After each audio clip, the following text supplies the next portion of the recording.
Hace algunos años, trabajé como guardabosques en un campamento en Cuernavaca. Allí conocí a un poeta surrealista mexicano. Estaba especialmente agradecido de que estuviera ahí. Unos animales habían entrado al campamento y los ahuyenté por él. No fue gran cosa, en realidad. Como muestra de agradecimiento, me explicó esta extraña historia, una que ocurrió en un pueblo del desierto de Sonora, llamado Amalfitano, en 1975. La gente ahí seguía una creencia muy poco ortodoxa, que giraba en torno al Dado de Babilonia. Un día, una investigadora con una maleta llegó al pueblo.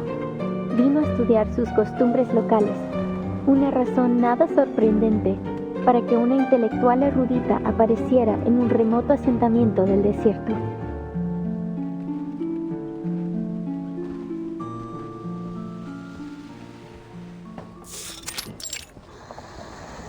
But little did she know, this dusty old town and its peculiar custom would lead her down an entirely unexpected path.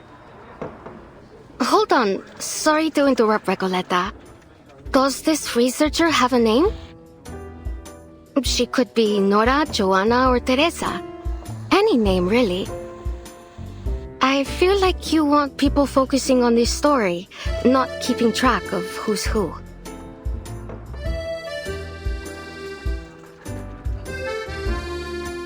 Thank you for your advice. But she isn't a Nora, or a Joanna, or a Teresa.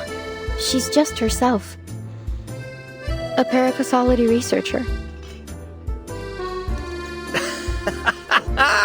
You see that look? She's halfway to eating you alive. Face it, Maria. She wouldn't be the loca we know if she listened to anyone. All right. So you didn't like the opening. Fine. I'll come up with something new. Maybe I'll start with a bit of exposition on the Die of Babylon, beginning with its origins as a secret relic created by an Aztec priest, imprisoned by the conquistadores.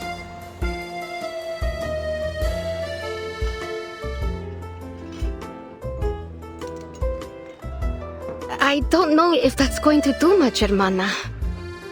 I'm beginning to think we'll never figure out what you're trying to say with this novel. And, well... and this isn't your fault. Ay, Dios. Just tell her, Maria. We're going back to Buenos Aires. ¿De vuelta a Buenos Aires? ¿De repente? ¿Así? ¿Sin más? Pancho, Maria, what's going on? Did I do something wrong during our travels?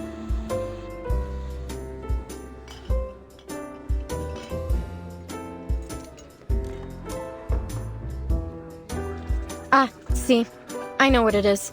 I've bored you with my constant rambling over this novel. No, Recoleta. It's got nothing to do with your novel.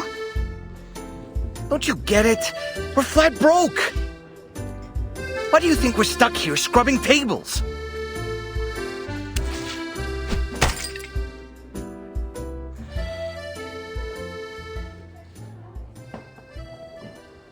Because we can't pay for all the mate we've been drinking. That wasn't a question, Regoleta. We've crossed the continent, crashed the readings of all those prestigious poets, and lived the way a real artist should. And, I admit it, it's been just as amazing as you promised. But we can't go on living like this. You know that we both care about you, and we believe in your novel too. I'd be lying if I said this journey meant nothing to me. Getting to ride around the continent on a motorcycle like Che Guevara himself? I never could have imagined I'd get the chance to go on an adventure like this. We got to live the dream. A real dream. Except for those days when the motorcycle broke down. Though that was a real tribute to Che's journey too. Don't tease, Pancho. Recoleta, since you invited us to join the Visceral Realists, we've both found amazing new ways to channel our inner poetry. Even though I still don't understand what in the world you're trying to say with your novel, or for that matter, what visceral realism actually is. Maria, Pancho. You told us not to worry about the definitions, to feel and to live in our words. We did just as you said, and it felt great. But...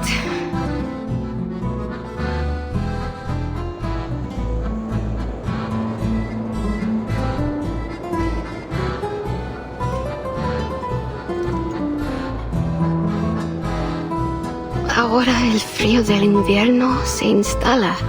Y lo único que parece importante es ese pequeño pueblo ficticio.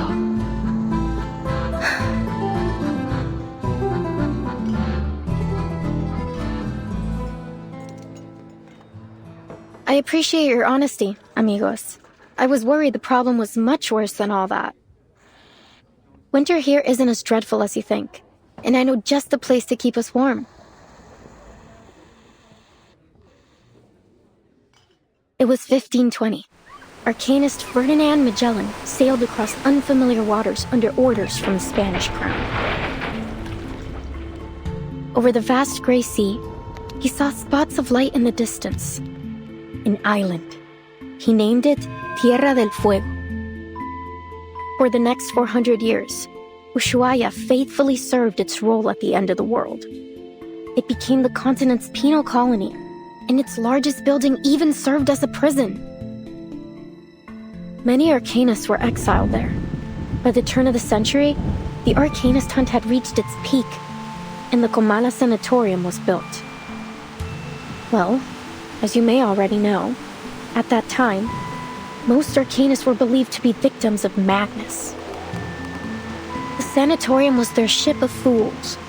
However, as people began to realize that arcanist blood wasn't a guarantee of madness, fewer and fewer were imprisoned there. By 1947, it was officially closed. Until the 1970s, when a group of people from the National Foucault Studies Association returned to the island with new ideas for the location. They spoke in abstract terms and opaque theories that no one could understand. They rebuilt this place and gave it a new name. After a long period of construction, the Comala Sanatorium became a prison once more, one designed to hold arcanist criminals. They were taken from the streets and the psychiatric clinics, from secret societies and rebel groups. Any arcanist deemed mentally or socially unfit would be locked away there.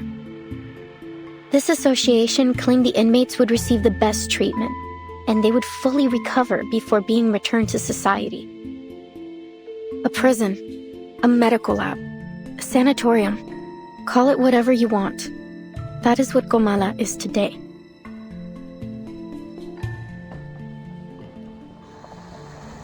And we could spend the whole winter there. It'd probably be the easiest winter we've ever had. All that it requires is a little bit of acting. It won't be hard to pass ourselves off as a bunch of unstable crackpots. A touch of madness comes parceled with the gifts of being an arcanist. That's your brilliant idea? To get us locked up in an asylum? You understand we'd be prisoners there, don't you? It's not like we'd get to put our feet up and relax by a fire.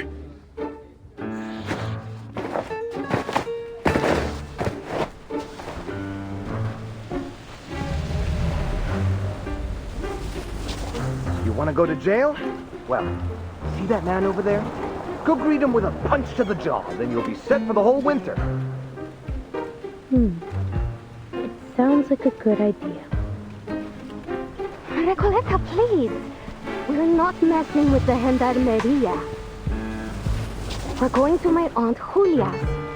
She said she could take us in at her vineyard up north near the capital. Well, it's harvest season. They could use all the help they can get. We'll return to Ushuaia next year. Or when the winter has passed. It'll still be great.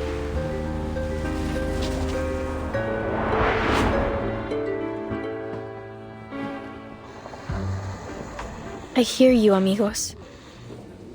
But respectfully, I must turn down your offer. This has been more than just a road trip for me. I know sticking around here for the winter won't be easy, but this could be my last chance. What if things change again? I can't just wait for spring. Recoleta. What did I tell you, Maria? She never listens. Wasting your breath. Adios, Recoleta. I don't think we'll meet again.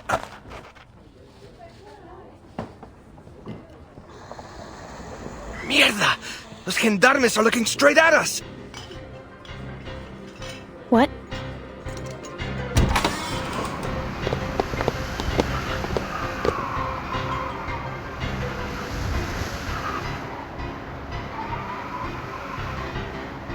Stop right there! You three match the descriptions of some intruders at the poetry meeting in Casa Pionera.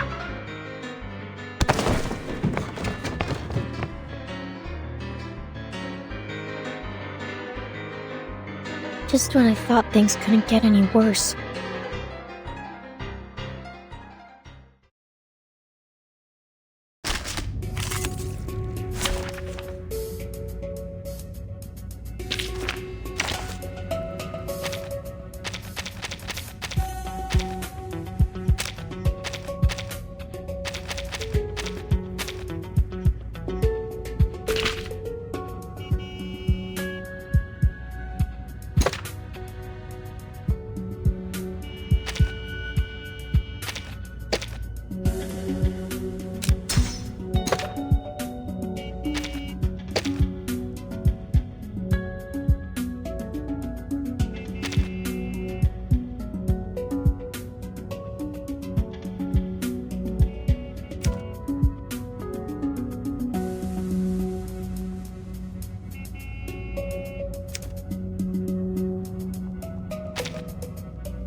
Let the work begin.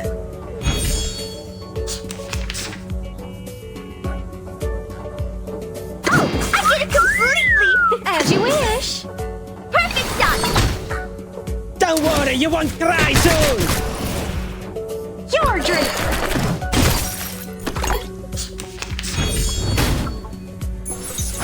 Oh!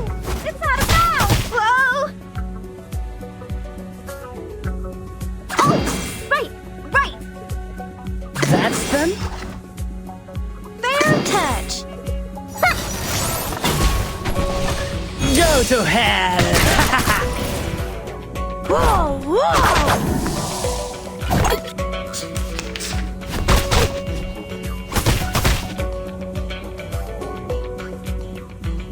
Oh, I get it completely! As you wish! Oh, right!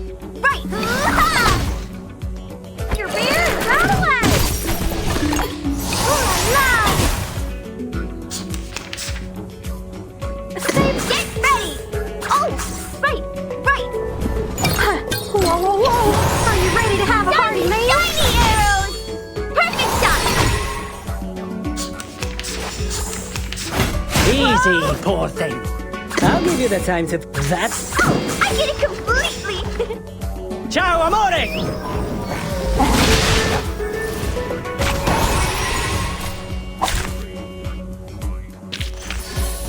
Bad guys are all gone. No worries.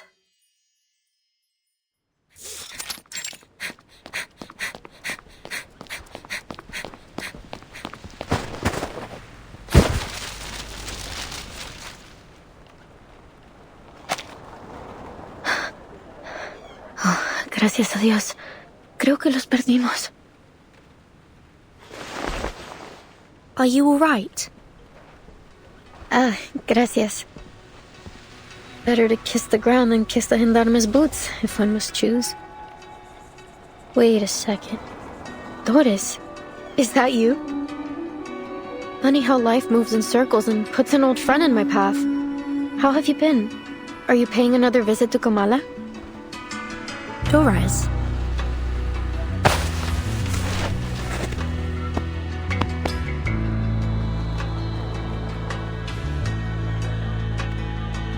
timekeeper. Could she mean our Dr. Doris? Was I mistaken?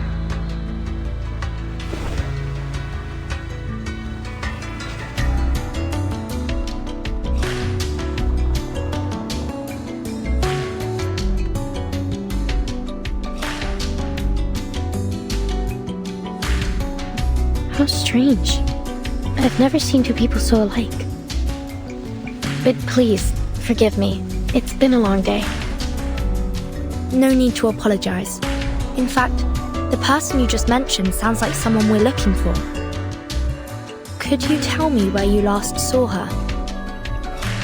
Sure, Excuse me. You're not from around here, are you? Your accents and those clothes give you away. Come with me. I know a warmer place to talk.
The moment armies start to march, the world stands still. You fight or fall back, charge forward or run. Those are the only rules on the battlefield. I don't see a start time on this report, nor does it state the reason for or the demands of this war.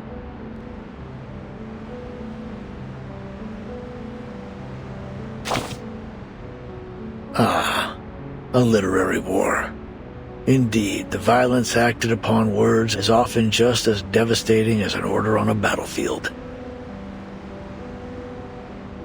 Words must fulfill their duties to their creators, just as soldiers must answer to their commanders.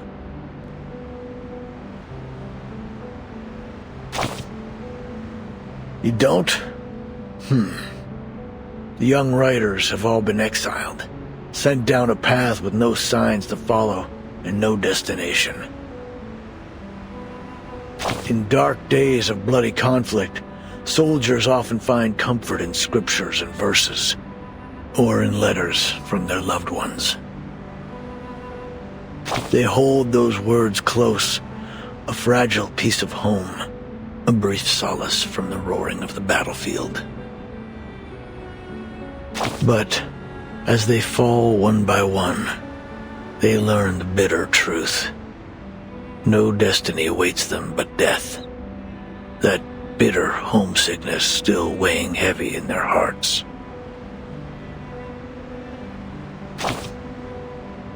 In dreams, maybe.